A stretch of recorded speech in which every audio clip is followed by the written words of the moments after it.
So Ty, I'm on the other side. That's Park Lane right there. It's one of the houses that burnt down there.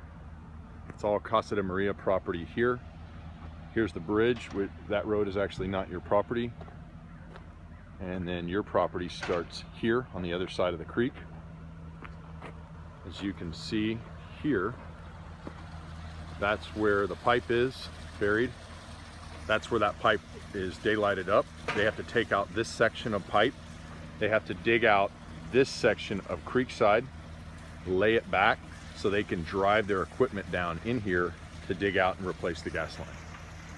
That's our whole back of house area, and they're contractually obligated to put the creek bank back where it is. It has eroded from its original spot, and I believe that their work will be from here to here on the creek and in.